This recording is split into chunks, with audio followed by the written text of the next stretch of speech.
ओम सभी को नमस्ते। मंत्रोच्चारण।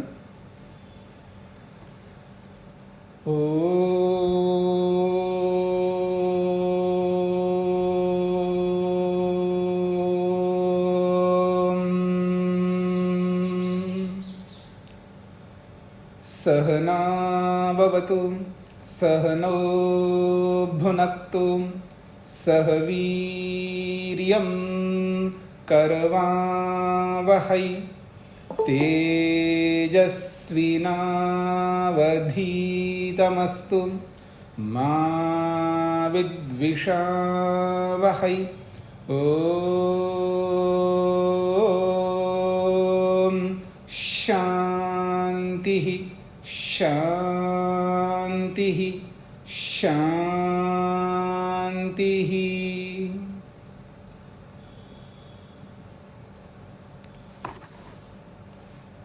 योग दर्शन की 14वीं कक्षा है।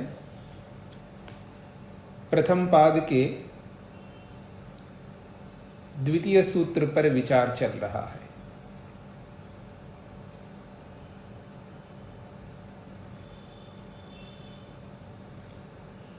प्रसंग है मन का स्वरूप। मन के स्वरूप को लेकर के स्पष्ट कर दिया है कि मन सात्विक है, सत्वगुण प्रधान है।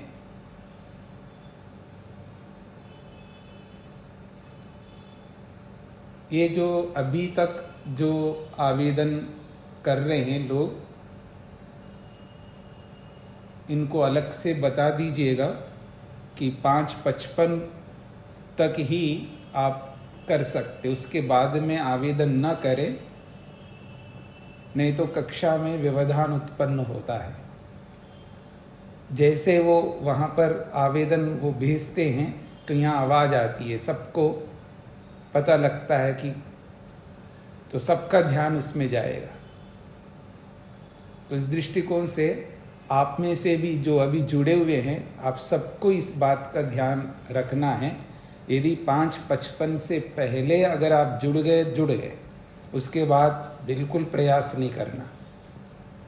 जैसे ये लोग आप सबकी हिंसा कर रहे हैं, तो आप भी दूसरों की हिंसा करेंगे।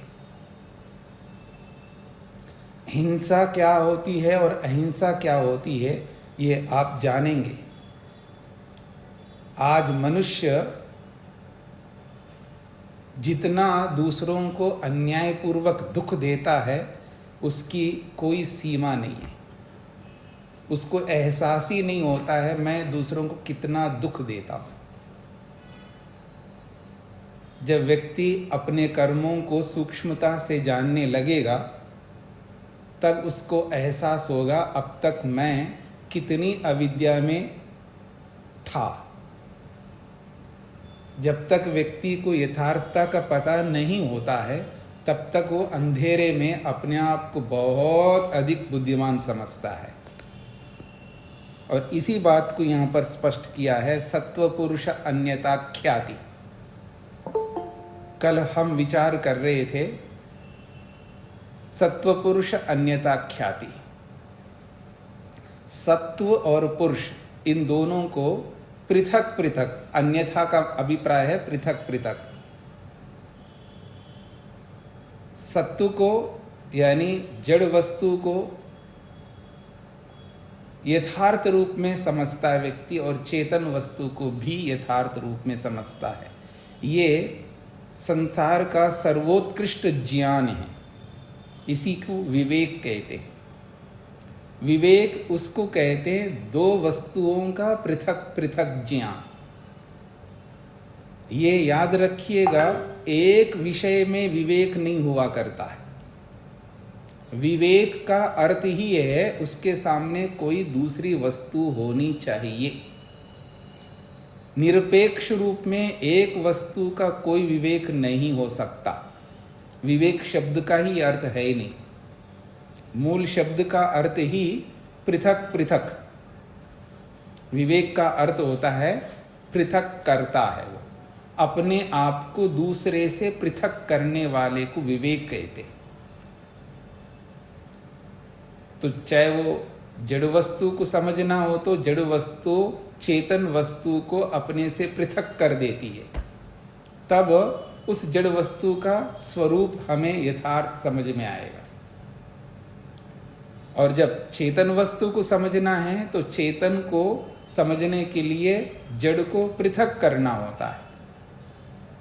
तो जब ये जड़ और चेतन को पृथक करके जब हम देखते हैं, इसी का नाम है विवेक। इसी को योग की भाषा में विवेक ख्याति कहते हैं और इसी को सत्व पुरुष अन्यता ख्याति कहते हैं। इसके बहुत सारे नाम हैं, उन नामों में ये एक नाम है सत्व पुरुष अन्यता ख्याति।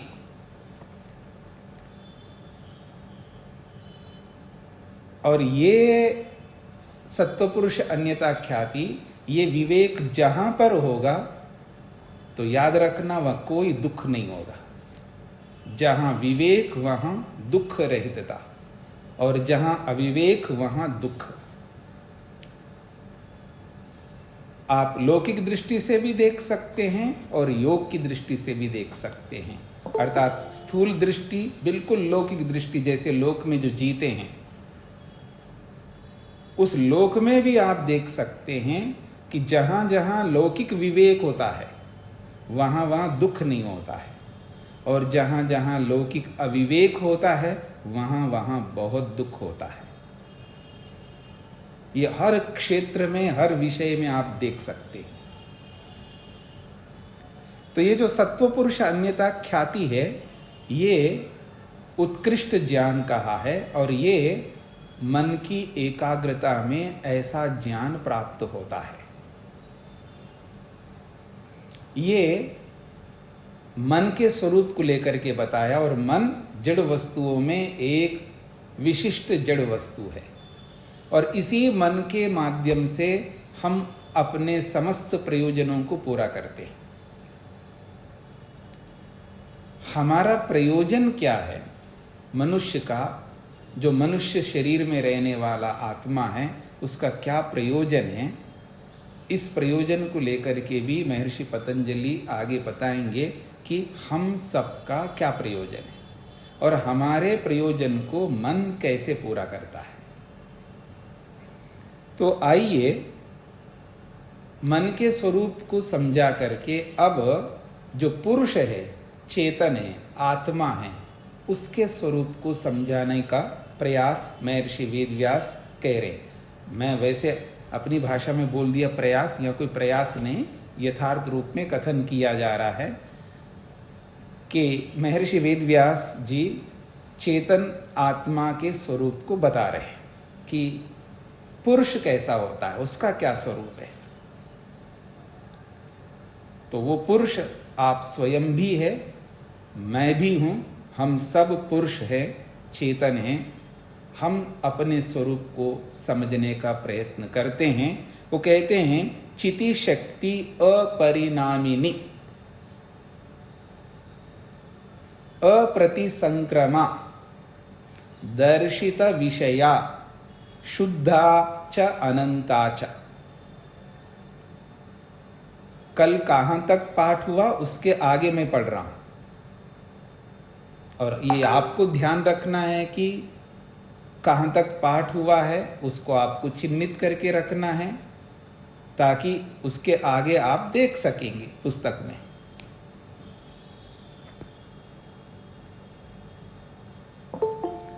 कल हमने तत्परम प्रसंख्यानम इति आचक्षते ध्यायिनः यहां तक किया था।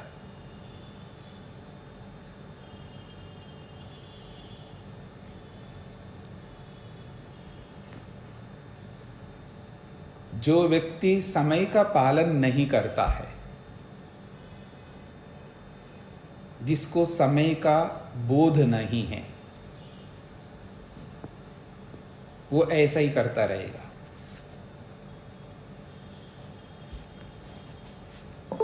देखिएगा ये स्थिति 6:11 हो रहे हैं, अभी भी आवेदन कर रहा है व्यक्ति। क्या ऐसे व्यक्ति को नहीं पता है नियमों का? अब आप देख सकते हैं। मैं जानबूझ के ये बात आपके सामने इसलिए रख रहे हैं कल को आप ऐसा ना करें।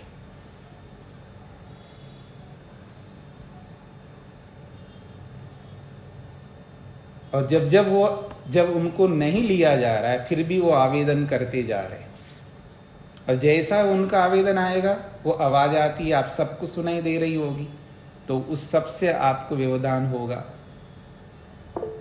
आप ये नहीं कह सकते जी हमें व्यवधान नहीं होता है। अगर ऐसा कहेंगे तो आप यथार्थता को अनुभव नहीं कर पा रहे। व्यवधान सबको होता है।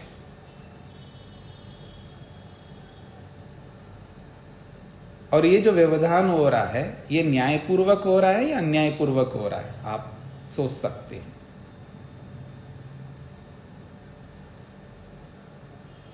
इन बातों को आप सबको समझना है।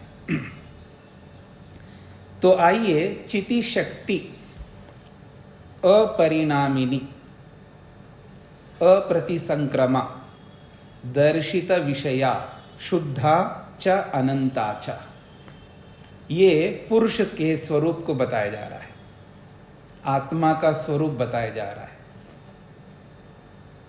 यहां पुरुष को चिति शक्ति शब्द से बोला है। चिति शक्ति का मतलब आत्मा, पुरुष, चेतन। तो ये जो चिति शक्ति, चिति का अर्थ होता है ज्ञानवान। ज्ञान स्वरूप आत्मा को चिति शक्ति कहते हैं।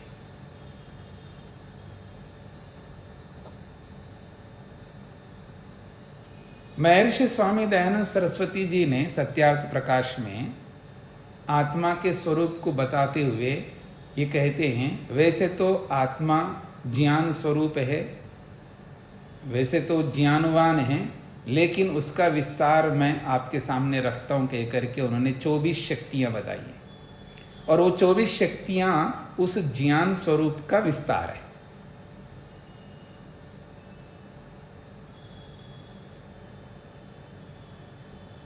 अब यहां पर महर्षि वेदव्यास कह रहे हैं आत्मा को चिति शक्ति। चिति को संस्कृत में ज्ञान को कहते हैं, चिति संज्ञानी। ये संस्कृत धातु का अर्थ है चिति संज्ञाने। ये अपने आप में संज्ञान ज्ञान को कहते हैं। चिति शब्द का अर्थ जो है संस्कृत व्याकरण में ज्ञान को कहते हैं। तो चिति शक्ति ज्ञानवान शक्ति, ज्ञानवान पदार्थ, वस्तु, चेतन आत्मा के लिए महर्षि वेदव्यास ने चिति शक्ति का प्रयोग किया है। और ये चिति शक्ति रूपी जो पुरुष है, आत्मा है, वो कैसा है, उसकी पहली विशेषता बता रहे हैं, अपरिणामिनी। परिणामी और अपरिणामी, चिति शक्ति स्त्रीलिंग में शब्द। ये जो लिंग होते हैं ये दो प्रकार से होते हैं। एक तो मनुष्य या यूं कहिए प्राणी। ये जो प्राणी जगत है, जो प्राणी है, इनके लिंग होते हैं। जैसे आप में से कोई पुरुष है तो आप पुल्लिंग में हैं, और आप में से कोई स्त्री है तो स्त्रीलिंग में है। कोई नपुंसक हो सकता है। 3 प्रकार के लिंग है। तो ये जो लिंग है ये शरीरों के लिंग है। पुरुष शरीर, स्त्री शरीर और नपुंसक शरीर।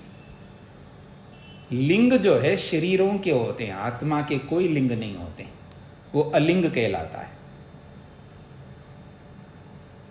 तो शरीर के लिंग है ये।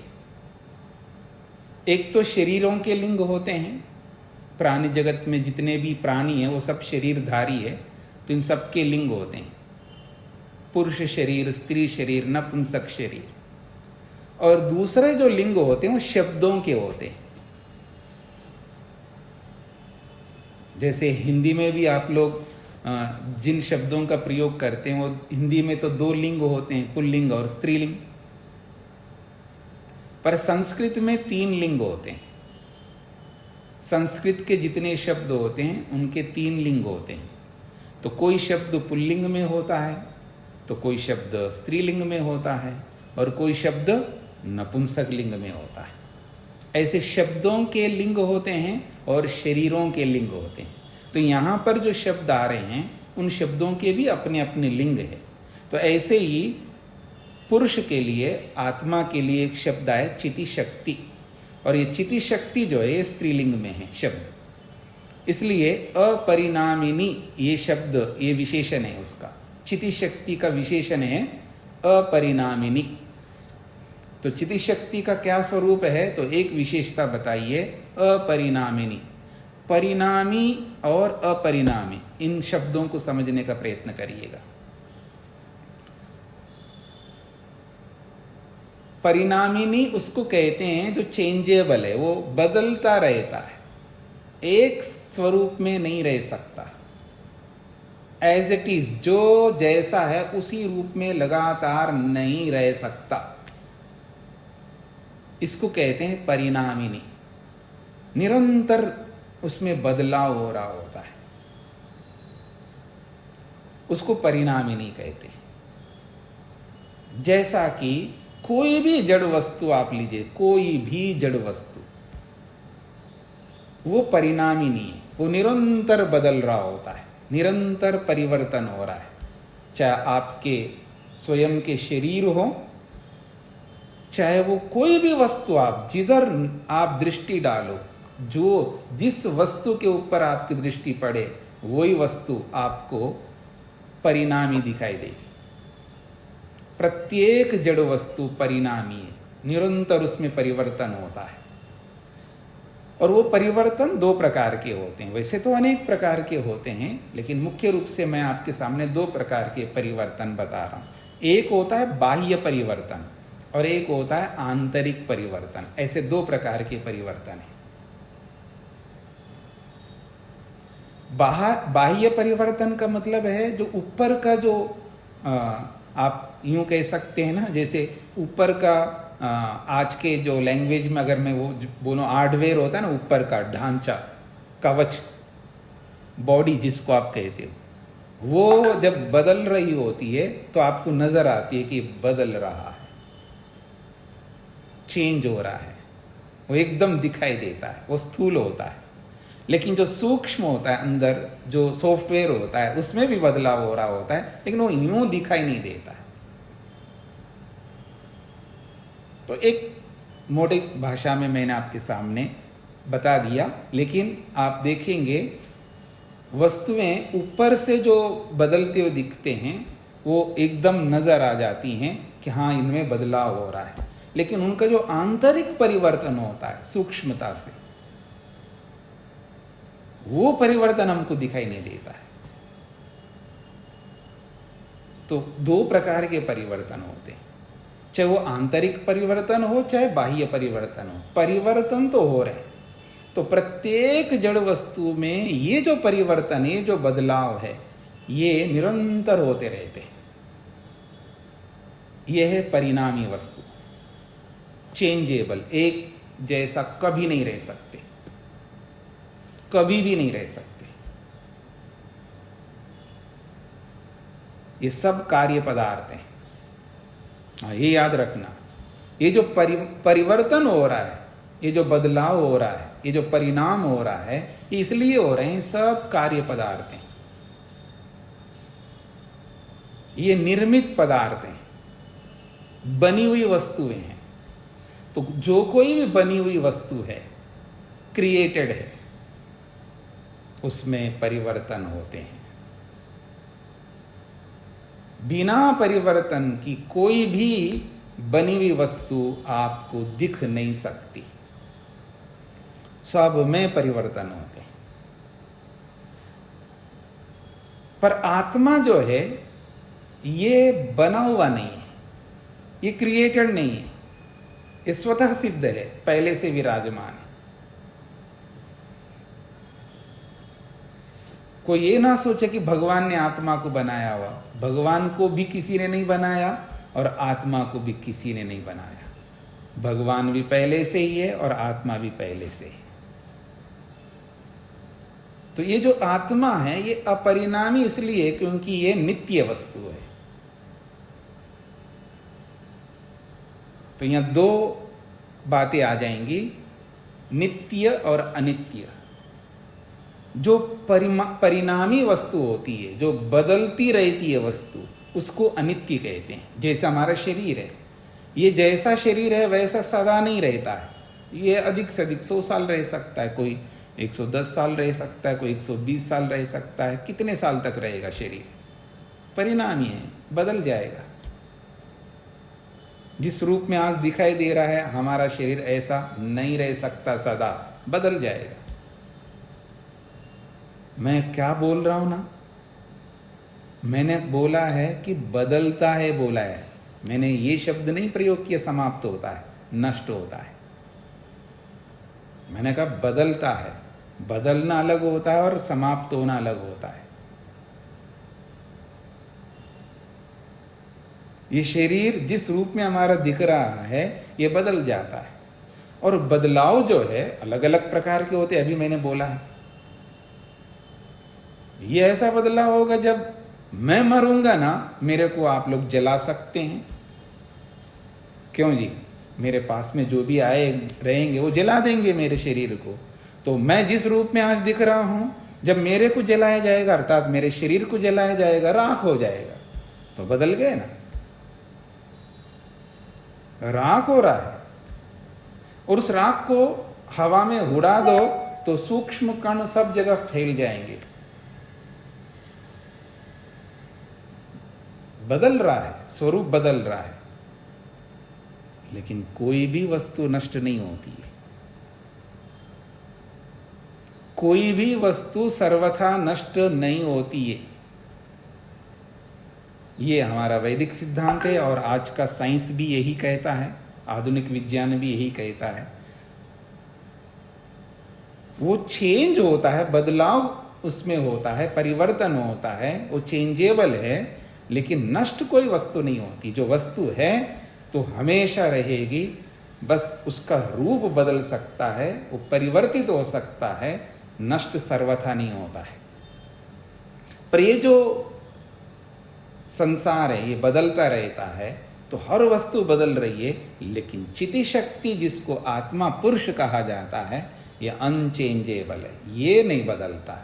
एज इट इज, जैसा है वैसा रहेगा, ये कभी नहीं बदल सकता।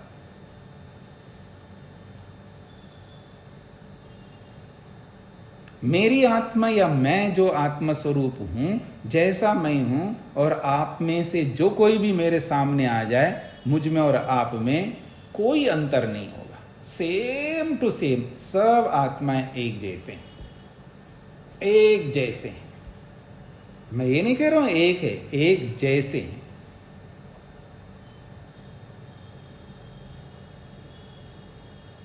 और आप ये कहते हो कि नहीं जी, आप तो सन्यासी हो, आपकी रुचियां अलग होंगी, आपके बहुत सारे कुछ हमसे अलग होंगे। ये आत्मा के नहीं है। वो जो मेरा अलग स्वरूप आपको दिख रहा होगा, या जो मेरे विचार आपके सामने आ रहे होंगे, या जो कुछ भी आप होंगे, ये आत्मा का स्वरूप नहीं है। ये याद रखना, आत्मा का स्वरूप तो वही है जो यहां पर बताया जाएगा। ये बता रहे हैं, एक है अपरिणामी, ये आत्मा का स्वरूप है, पहला स्वरूप जो बदलता नहीं है, एक जैसा रहता है। और आप दिमाग में बिठा लीजिएगा, मैं नहीं बदलता, मेरा कोई बदलने वाला स्वरूप नहीं है। क्या आप बदलते नहीं है? घड़ी घड़ी बदलते हो, पग पग पर बदलते हो, पर आपका आत्मा नहीं बदलता है। आपका शरीर बदलता है, आपकी वाणी बदलती है, आपके जो विचार हैं वो बदलते हैं। आत्मा वैसा का वैसा रहता है। वो आपके विचार आत्मा नहीं है, आपकी वाणी आत्मा नहीं है, आपका शरीर आत्मा नहीं है।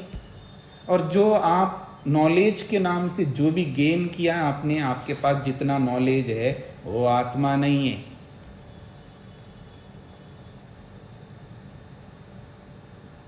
ये समझने का प्रयत्न करना। और जो भी आज आपके पास जानकारी नॉलेज है, वो आत्मा में नहीं जाता, ना आत्मा में रहता है, वो सब मन में रहता है। ये आपको समझना होगा। वो धीरे धीरे आगे आप जैसे जैसे इस योग को पढ़ते जाएंगे तो आपको समझ में आएगा। बिल्कुल आपको आश्चर्य होगा कि आज जो कुछ भी आप है, जो कुछ भी मैं हूं, ये आत्मा का स्वरूप नहीं है। आत्मा का स्वरूप तो सबका एक जैसा है। यही तो कहेंगे यहाँ पर, चिति शक्ति अपरिणामी नहीं, उसमें कोई बदलाव नहीं होता, अर्थात सब आत्माएं एक जैसी हैं। अगली बात, अप्रतिसंक्रमा, ये चिति शक्ति का दूसरा विशेषण है। चिति शक्ति का ये दूसरा विशेषण बताया जा रहा है, अप्रतिसंक्रमा। प्रतिसंक्रमा और अप्रतिसंक्रमा। प्रतिसंक्रमा का अर्थ होता है किसी के साथ जब वो जुड़ जाए कोई वस्तु, वो घुल मिल जाती है। कुछ ऐसी वस्तुएं होती हैं किसी के साथ मिल जाए तो वो घुल मिल जाती है, उसके साथ तादात्म्य हो जाती हैं, उसमें मिल करके एक जैसे दिखाई देते हैं।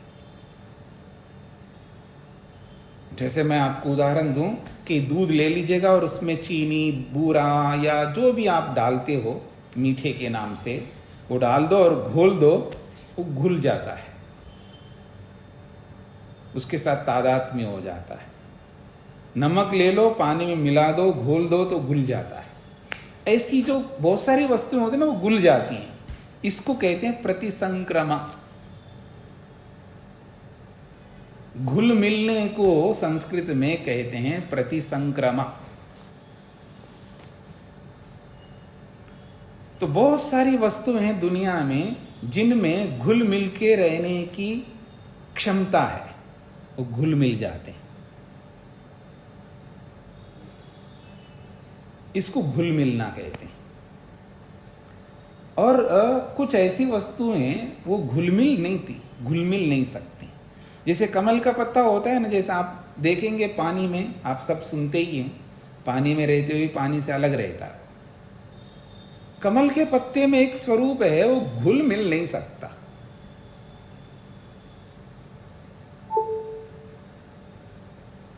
तो ऐसी भी वस्तुएं होती है। उदाहरण, दोनों उदाहरण समझ में आ रहे हैं ना आप लोगों को? तो कमल का पत्ता है, लेकिन उसका स्वरूप ऐसा होता है वो पानी के साथ घुलता ही नहीं, पानी में रहता हुआ पानी से अलग रहता है। ये न घुल मिलना, इसको अप्रतिसंक्रमा आप कह सकते हो मोटे तौर पर। आत्मा भी ऐसा है, आत्मा किसी के साथ घुल मिल नहीं सकता। इसका स्वरूप ऐसा है अप्रतिसंक्रमा, ये घुल मिल नहीं सकता। एक आत्मा दूसरे आत्मा के साथ घुल मिल नहीं सकता। आत्मा परमात्मा के साथ भी घुल मिल नहीं सकता। आत्मा आत्मा रहता है, परमात्मा परमात्मा रहता है। परमात्मा भी घुलता मिलता नहीं है और आत्मा भी घुलता मिलता नहीं है। जैसे परमात्मा तो सब जगह रहता है, आप यही सुनते हुए आ रहे हैं। परमात्मा सर्वव्यापक है, कण कण में विराजमान है। ऐसा कोई स्थान, स्पेस, खाली जगह है ही नहीं जहाँ भगवान ना हो, परमात्मा ना हो। वो सब जगह रहता हुआ भी सबसे अलग रहता है, वो घुलता मिलता नहीं। तो ये परमात्मा का स्वरूप है। ऐसा ही जीवात्मा का स्वरूप है कि वो घुलता मिलता नहीं है। इसी को संस्कृत में कहते हैं अप्रतिसंक्रमा।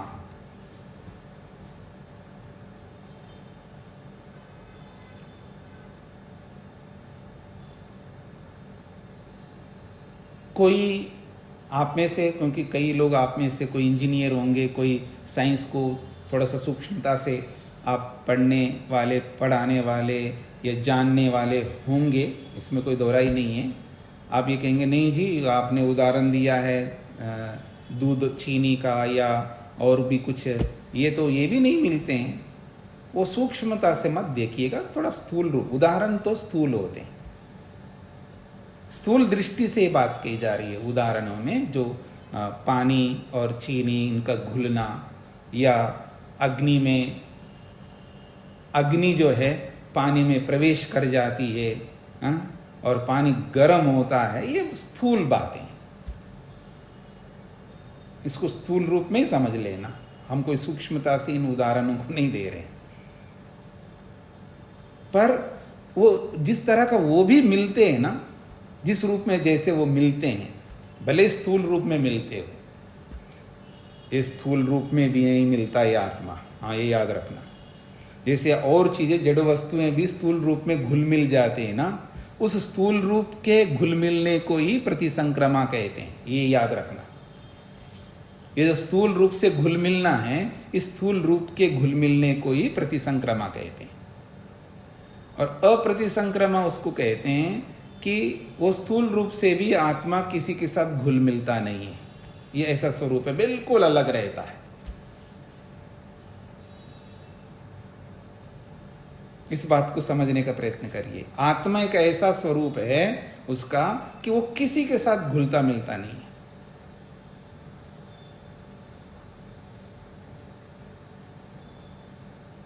मैं इसी बात को दूसरे शब्दों में बोलूं, जैसे आपने गीता में सुना होगा श्लोक, बहुत लोग बोलते हैं आत्मा के बारे में, और आजकल लोग गीता, वेद को पढ़े ना पढ़े लेकिन गीता को जरूर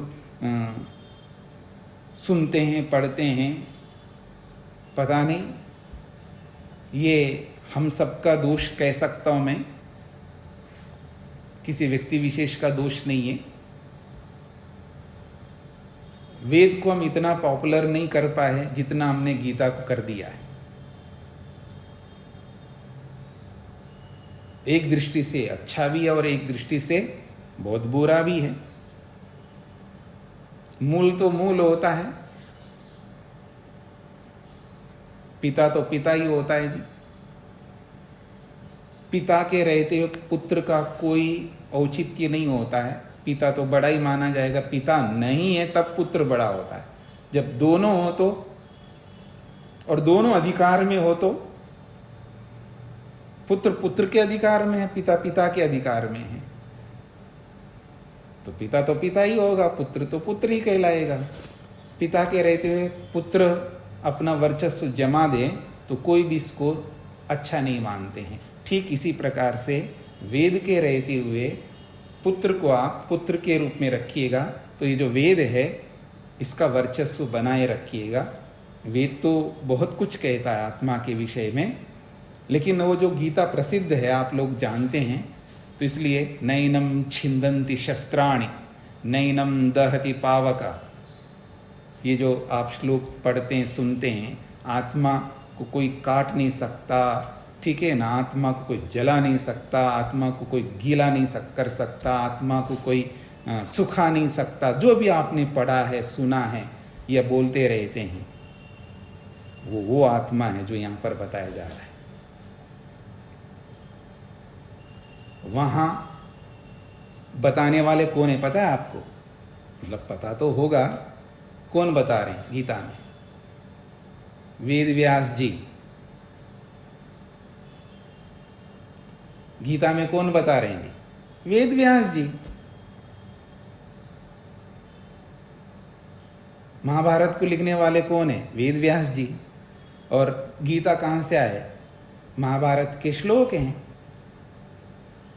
उन श्लोकों को अलग करके गीता के नाम से प्रसिद्ध किया है। और पात्र तो ठीक है, अब महाभारत तो महाभारत है, उसमें अलग अलग पात्र है, तो उसमें कृष्ण भी एक पात्र है। पात्र का मतलब मैं नाटक के रूप में नहीं बोल रहा हूं, मतलब वो तो इतिहास है ना, उस इतिहास के तो भी पात्र होते हैं ना। तो लिखने वाले कौन है? लिखने वाले तो वेद व्यास हैं, और वही तो वेद व्यास हैं यहाँ जो योग की व्याख्या कर रहे हैं। वही तो वेद व्यास हैं जो यहां पर व्याख्या कर रहे हैं योग की, वही वेद व्यास है। और वही बता रहे हैं चिति शक्ति अपरिणामिनी, यहां अलग शब्दों में बता रहे हैं, यहां के हिसाब से बता रहे हैं।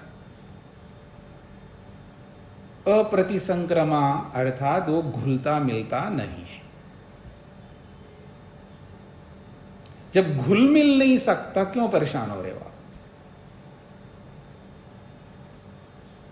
अगर आपको किसी ने कुछ दिया नहीं है तो क्यों रोते हो, क्यों परेशान होते हो, क्यों मुंह बना लेते हो, क्यों दुखी होते हो? कहां गया आपका ज्ञान? जिसको मिल गया तो उसको भी नहीं मिलेगा, मतलब उसकी आत्मा को भी नहीं मिलेगा ना, और जिस आत्मा को नहीं मिला उसको भी नहीं मिलेगा, दोनों सेम है।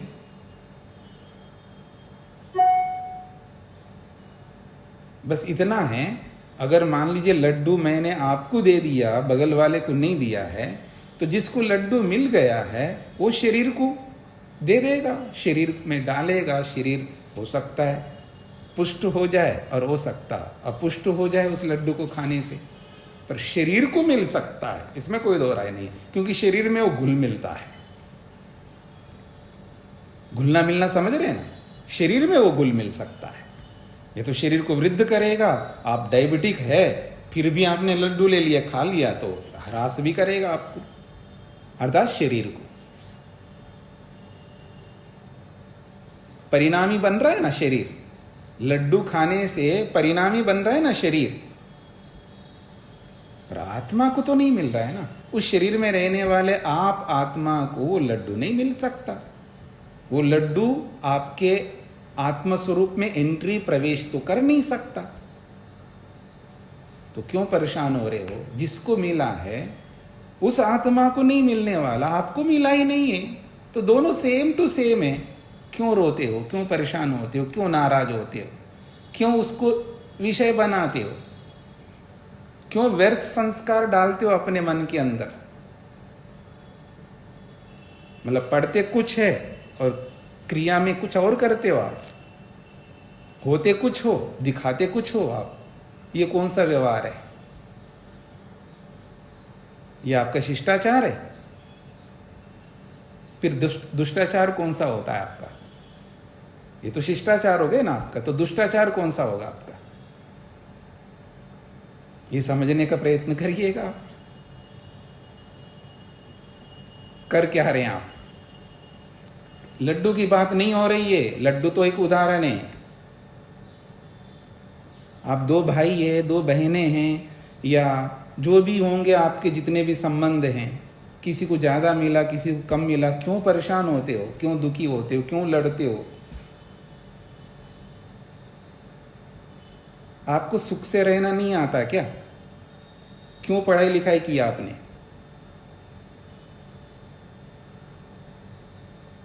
आप इतने टैलेंटेड मानते हो ना अपने आप को, बहुत अच्छा आप अपने आप को पता नहीं क्या क्या मानते हैं, और क्रियाएं क्या कर रहे हैं आप लोग?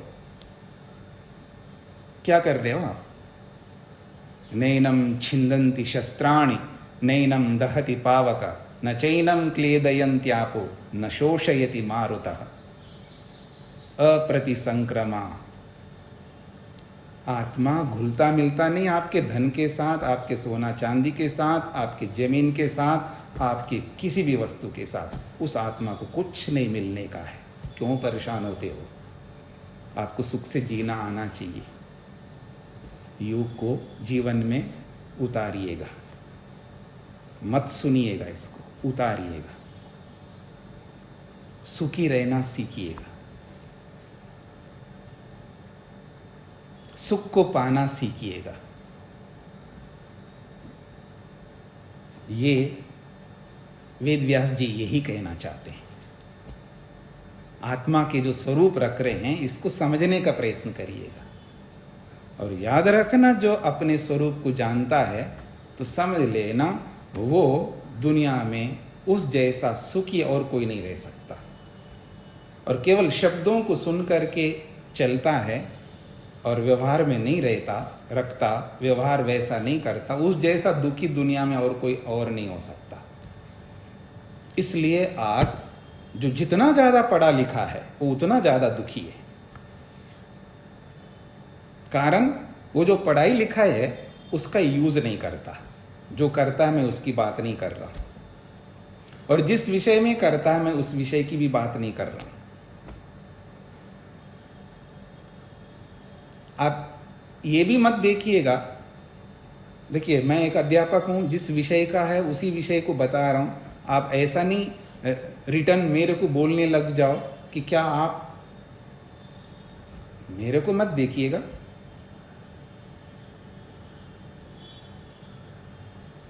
हम सब एक ही लाइन में खड़े हैं, एक ही पंक्ति में। पंक्ति समझते हैं ना, लाइन।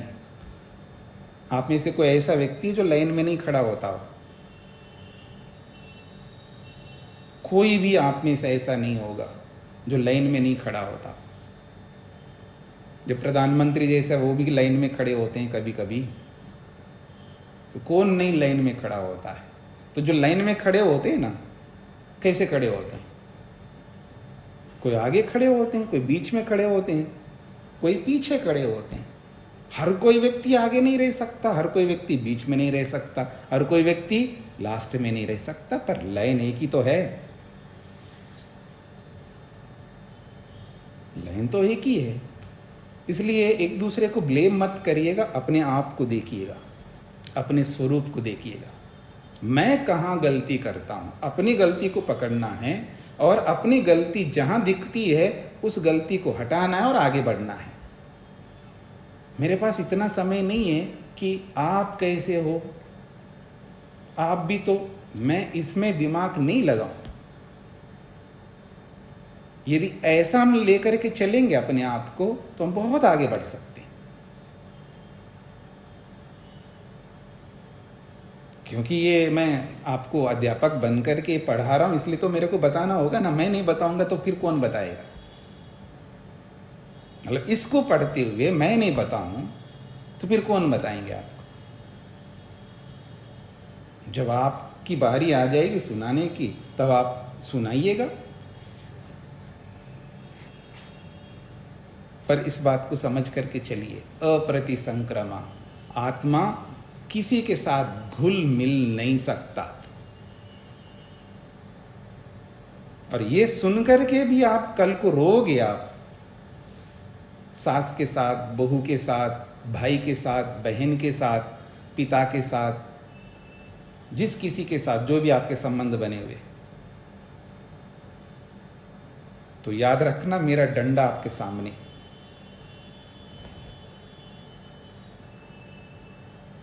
मेरे को याद कर लेना। इस बात को, मेरे को याद कर लेने का मतलब इस बात को याद कर लेना, आप हो क्या और क्या कर रहे हो। तो अप्रतिसंक्रमा का ये अर्थ है कि आत्मा किसी भी वस्तु के साथ घुल मिल नहीं सकता। उसके अंदर घुल मिलने का कोई स्वरूप नहीं है। इसलिए किसी के पास अगर धन नहीं है और किसी के पास धन है तो कोई अंतर आने वाला नहीं है। अंतर आएगा, अंतर आएगा कि धन होते हुए भी दुखी रहना और धन के ना होते हुए भी दुखी रहना, दोनों ही गलती है। धन के होते हुए भी दुखी रहना और धन के ना होते हुए भी दुखी रहना, और एक है धन के होते हुए भी सुखी रहना और धन के ना होते हुए भी सुखी रहना। यह है सद्भूतम अर्थम प्रद्योतयति। जो वस्तु जैसी है उसको वैसा ही समझ करके वैसा ही व्यवहार में चलना। अप्रतिसंक्रमा। कितने सारे दुख हमारे दूर हो सकते हैं इस एक विशेषता को समझने से। अप्रतिसंक्रमा, न घुलना मिलना, ये आत्मा का स्वरूप है।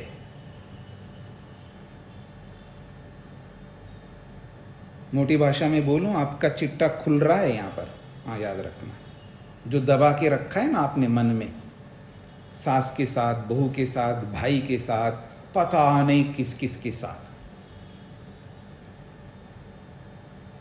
और इन्हीं में रहते हैं। हमको बड़ा अच्छा लगता होगा ये, और व्यक्ति को ये समझ में नहीं आ रहा होता है वो कितना दुखी रहता है इन चीजों से, और दुखी होता हुआ अपने आप को वो ऐसा समझता है, पता नहीं क्या समझता है।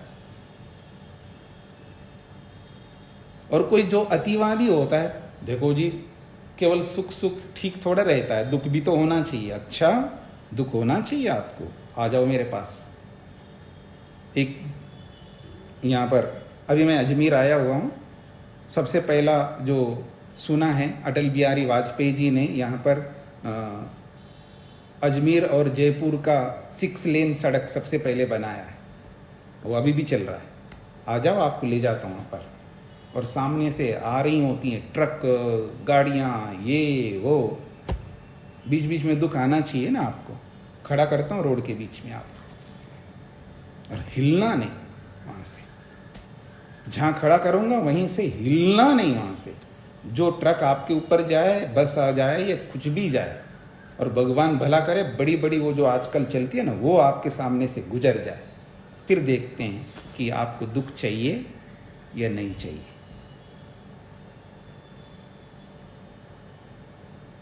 जिसको बुद्धि कहते हैं ना, जिसको बुद्धि कहते हैं, वो कभी दुख को स्वीकार नहीं कर सकती है, वो छोटा दुख हो या बड़ा दुख हो।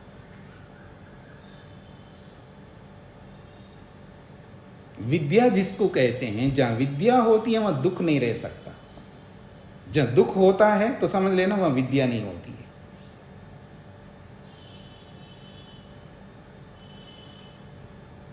परमात्मा कैसा रहता है? परमात्मा तो आनंद स्वरूप है, तो क्या उसको बीच बीच में कभी कभी दुख भी मिलता है क्या? बीच बीच में दुख भी होना चाहिए। मीठा मीठा का तो क्या मतलब होता है? कभी कड़वा भी होना चाहिए, मतलब वो ये कहना चाहता कभी दुख भी होना चाहिए। बिना दुख के सुख का क्या वैल्यू? उसका मतलब भगवान का आनंद में कोई वैल्यू नहीं है, यानी भगवान भी बीच बीच में दुखी होता है। आप अपने आप को धोखा दे रहे हो या सामने वाले को धोखा दे रहे हो? ऐसी बातें करते हुए बिना प्रमाण के, बिना स्टैंडर्ड की बातें बहुत लोग किया करते हैं, और उन बातों में आप उलझिएगा नहीं। बहुत सारी ऐसी बातें लोग कर करके आपको उलझाने वाले दुनिया में बहुत मिलेंगे। दुखी आदमी सामने वाले को सुखी नहीं कर सकता, इस बात को समझने का प्रयत्न करना। जो स्वयं दुख सागर में डूबा हुआ होता है, स्वयं असंतुष्ट होता है, स्वयं भयभीत होता है, स्वयं दुनिया भर के कष्टों, पीड़ाओं, समस्याओं, बाधाओं, अशांतियों, अतृप्तियों, असंतोषों में जीता हो, वो दूसरे को तृप्त, संतुष्ट, निर्भीक, स्वतंत्र नहीं कर सकता। वो मेरी माँ क्यों ना हो, वो मेरे पिता क्यों ना हो, वो मेरी पत्नी क्यों ना हो, या मेरे पति क्यों ना हो। दुनिया का कोई भी आदमी जो स्वयं कष्टों में, पीड़ाओं में, दुखों में, अशांतियों में, भयों में ग्रस्त है, वो दूसरे के इनको दूर नहीं कर सकता। इसलिए लोगों के बातों में मत आइए, प्रमाण के आधार पर चलने का प्रयत्न करना। प्रयत्न क्या है? बस प्रमाणों के अनुसार ही चलना है, यथार्थ में जीना है। ये वेद व्यास जी यही सिखाना चाहते हैं, योग हमें यही सिखाएगा। इस बात को समझ करके चलना है हमको। तो चिति शक्ति अपरिणामिनी, पहली बात, पहली विशेषता। और दूसरी विशेषता है अप्रतिसंक्रमा, और उसकी विशेषताएं बताई जा रही है, उनको हम और आगे समझने का प्रयत्न करेंगे। आप में से किसी को इस विषय में कोई प्रश्न हो तो पूछ सकते हैं, संशय बिल्कुल नहीं रखना। और आत्मा के स्वरूप को समझने का प्रयत्न करना। परवेश कुमार जी बोलिए।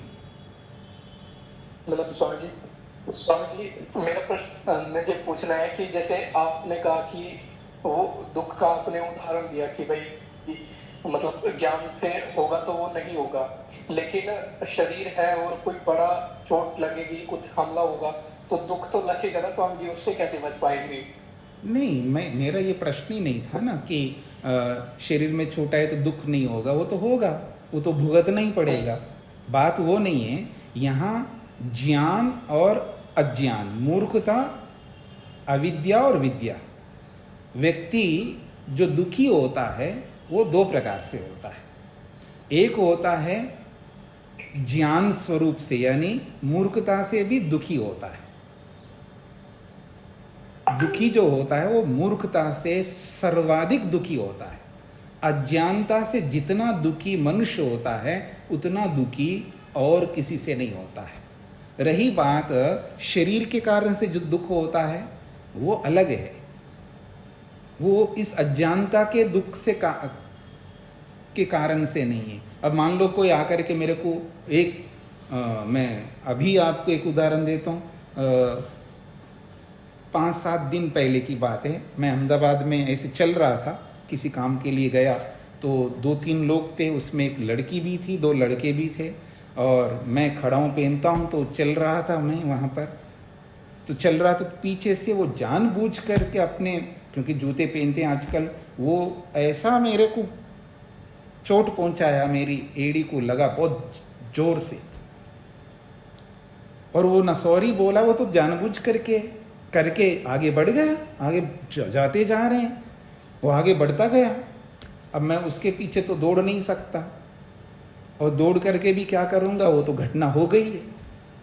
अब शरीर को किसी ने दुख दिया तो दुख हो गई। तो चाहे कोई मेरे को एक्सीडेंट करे या कोई शरीर में कटना हो जाए या कोई रोग आ जाए, वो दुख अलग चीज है। लेकिन एक कोई दूसरा मेरे को दुख नहीं दे रहा है, लेकिन आप मेरी बात को नहीं मान रहे हैं, इससे मैं परेशान होकर के दुखी हो रहा हूं। ये कैसा दुख है? ये मूर्खता वाली दुख है, अज्ञानता वाली दुख है।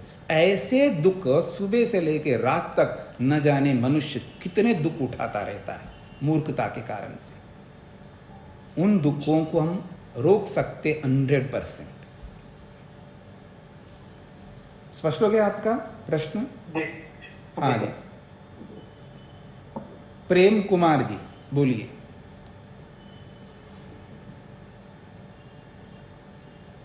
स्वामी जी नमस्ते।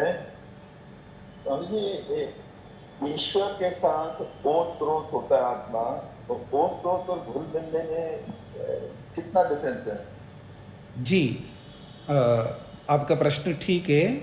जब आत्मा को परमात्मा के साथ ओत प्रोत का अभिप्राय है, जैसा परमात्मा का स्वरूप है वैसा अपने आप को वो बनाए, ये है होत प्रोत होना। जैसे ईश्वर आनंद स्वरूप है, अब मैं दुख रहित होकर के मैं भी आनंद स्वरूप जैसा बन जाता हूँ, अर्थात मैं भी आनंदित रहता हूँ।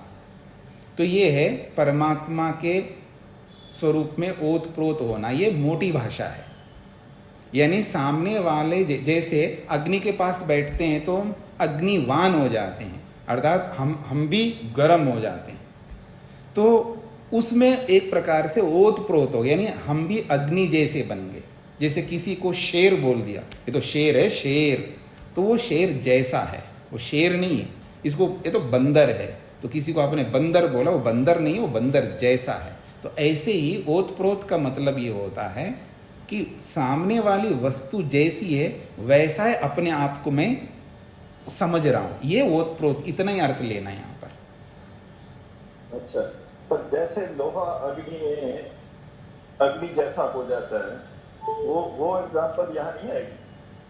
मैंने वही बताया है ना, उसके पास में रह करके उस जैसा हो जाता है, तो वो उस जैसा, जड़ वस्तुओं का उस जैसा स्वरूप अलग है, चेतन वस्तुओं का ओत प्रोत होना या उस जैसा बनना है ये अलग है। जी, तो ये तो दोनों चेतन हो गए ना।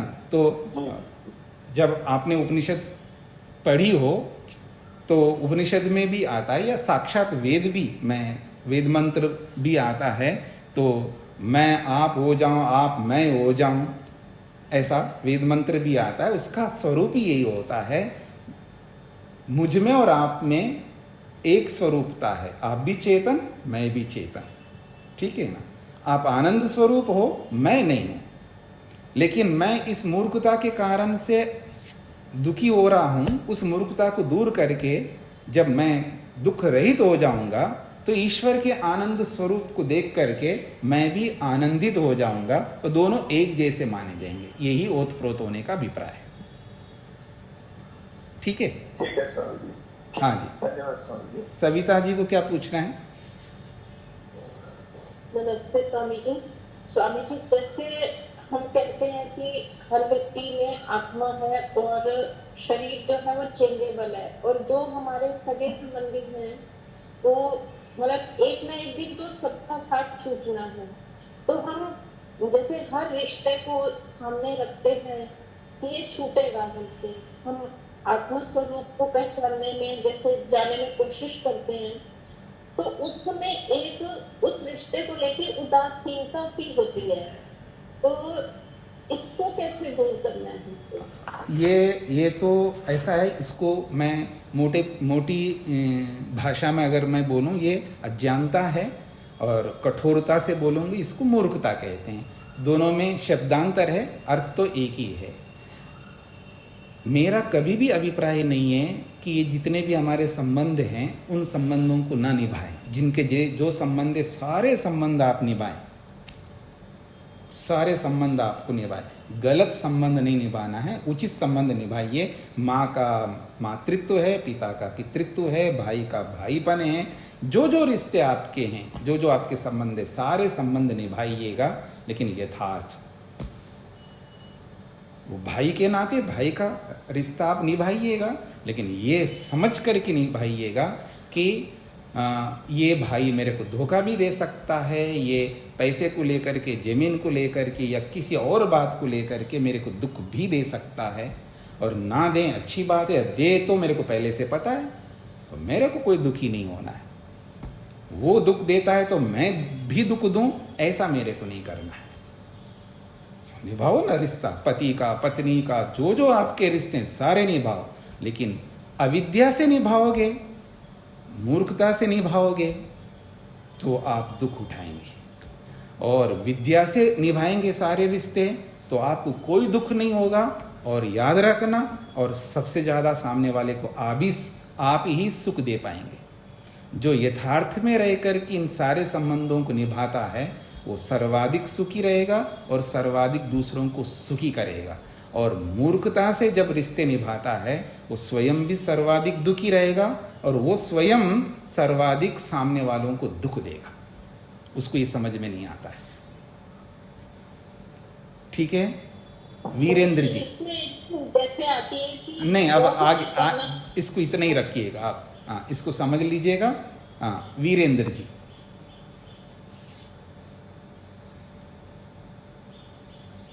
माइक ओपन करिएगा, फिर बोलिए।